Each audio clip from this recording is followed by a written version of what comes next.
So the next topic is concave polygon.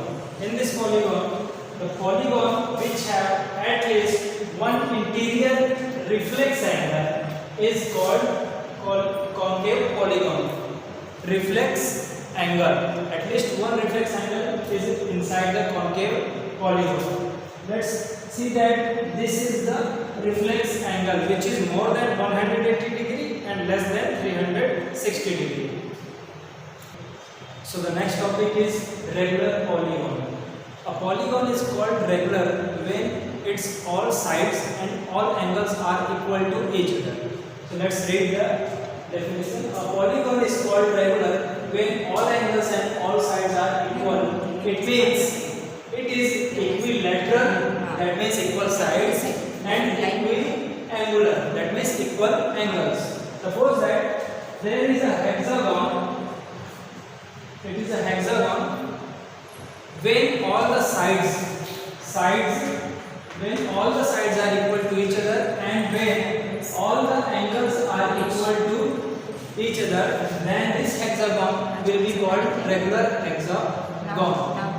So after that, regular hexagon, regular polygon, there is irregular polygon. It is just opposite of regular polygon. When the angles and the sides are not equal of a polygon, so it is called irregular polygon. Next topic is angle sum property. The sum of all angles of a polygon is called angle sum property. Suppose that we have equilateral triangle. It is an equilateral triangle, that means all the sides and all the angles are equal to each other. In this triangle, the sum of all angles is equal to 180 degree. As we know that the sum of all angles of a triangle is equal to 180 degree. So the sum of all the angles of a particular polygon is called the angle sum property, and it can be found on the basis of number of triangles in a polygon. Suppose that there is a square. How can we find the angle sum property of a polygon? This is a square. How many triangles we can make in a square, in a single line, or we have to draw by ones? So we have to draw a vertex. We cannot draw two vertex because it will bifurcate to each other, it will cut to each other. So we have to draw only one vertex. So in this way we can find two triangles in a single square. So the angle sum property of a triangle is 180 degree. So there is two triangles. So 180 to the 360. So the angle sum property of a square or a quadrilateral is 360 degree.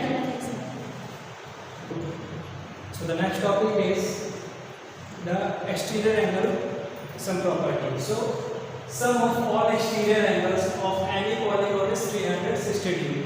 There is a polygon which is triangle, and this one and this one is the exterior angle of the polygon which is triangle. So if we add all these exterior angles, so it is equal to the 360 degree. So after finishing all the theories which is as related with the exercise 3.1, now we are going to move for the exercise. So the question number first is, some diagrams are given there from which we have to clarify some simple curve, simple closed curve, polygon, convex polygon and concave polygon. So let's see here, these are the diagrams which is given in the question, and from which we have to select which is simple curve. So the first number is the simple curve. What is simple curve? I told you before that a polygon which is made by a line segment, where only line segment is used, it is called simple curve. And simple closed curve, simple closed curve is that if a diagram or if a polygon which is closed from all sides, it is closed from all sides, we cannot directly enter in it. Without touching the line segment, we cannot enter direct inside of the polygon. So that means it is closed. Or suppose that, is there any place from which we can enter in the polygon? It is not closed, it is open. So this is closed polygon. So first number, second number, fifth number, 6 and 7. First, second, fifth, sixth and 7 is the simple curve. And similarly, the simple curve is simple closed curve. That's why same answer is for the second number. What? And we have to select polygon. First and second number is polygon. Polygon is made by line segment, and here only figure number 1 is made up by line segment and figure number 2 is made by line segment. That's why only these two diagrams are the polygon, and the rest of all are not made by the polygons. Here the curve is there, here curve is there. Every diagram have curve, do not have the line segment. That's why it is not a polygon. Only diagram number 1 and 2 is the polygon. The convex polygon.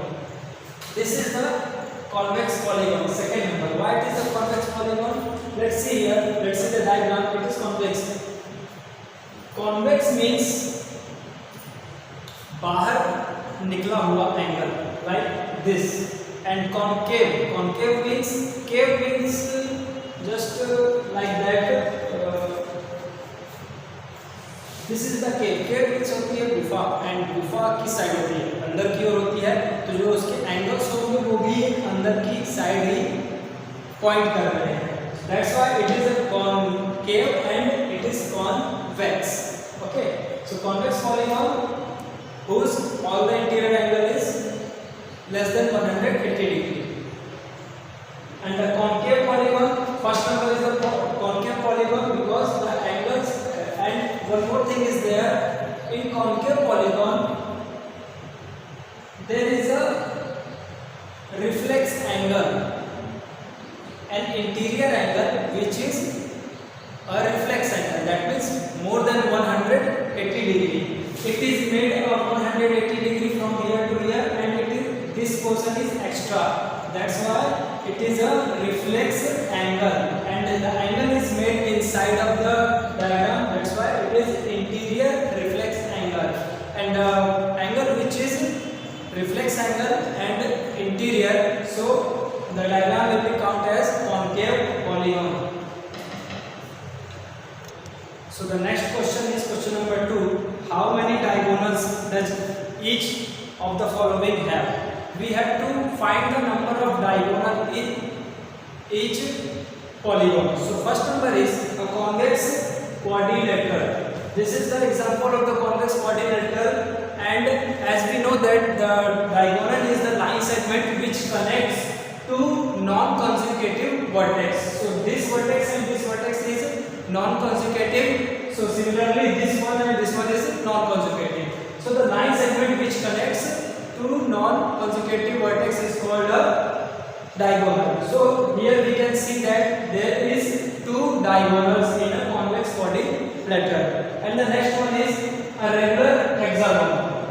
In a regular hexagon, one diagonal, two diagonal, 3, 4, 5 and 6 and 7 and 8 and 9. Total number of diagonal is 9 diagonals. Third one is a triangle. In a triangle there is no diagonal because this vertex cannot connect by a line segment, and these all are the consecutive.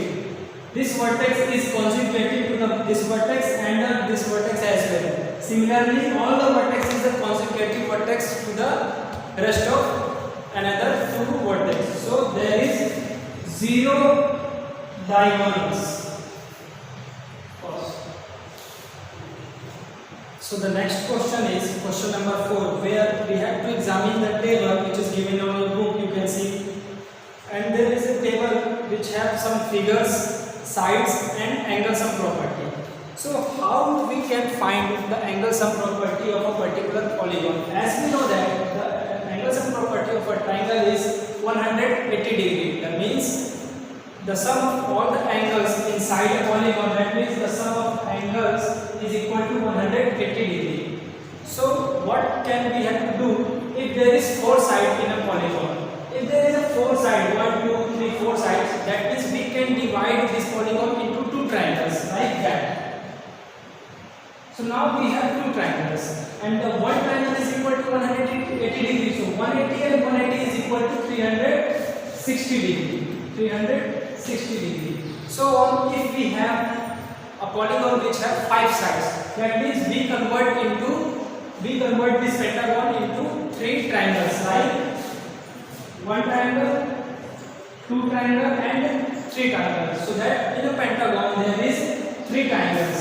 So 5 minus 2 is equal to 180 degree. This is the formula. Just subtract 2 by the number of sides in a polygon. So there is 5 sides, 1, 2, 3, 4 and 5. There is 5 sides.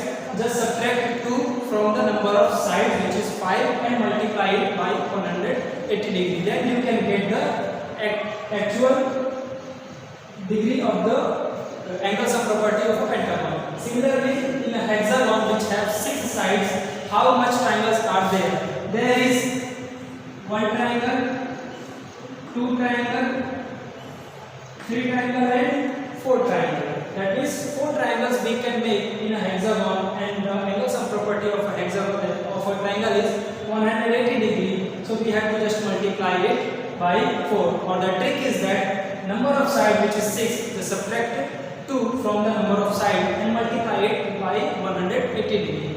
So this is all the information is given in your table. Now the question is that what is the measurement, what is the angle sum property of a polygon which have 7 sides? Similarly, the trick we have to use, the side is 7, we have to subtract 2 from it and just multiply by 180 degree. So when we calculate it, 7 minus 2 is equal to 5 and multiply by 180 degree is we get 900 degree. So similarly, 8 sides, just subtract 2 from the number of sides and multiply 180 degree. We get 1080. 10 sides, that is decagon. Just subtract 2 from the number of sides, multiply by 180 and we get 1440 degree. If the number of sides is n, that means we are not knowing how many sides are there in a polygon. So the n is the number of sides there. So just subtract the 2 by the number of sides, which is might be any number. So just subtract 2 from the number of sides, which is n, and subtract and multiply by 180 degree. That's all for this question. Okay students, that's all for today. I hope you understood all the topics very clearly, and the rest of all things, all the definition and all the examples you have to solve. Just read all the theories which we had covered today and try to solve each and every question.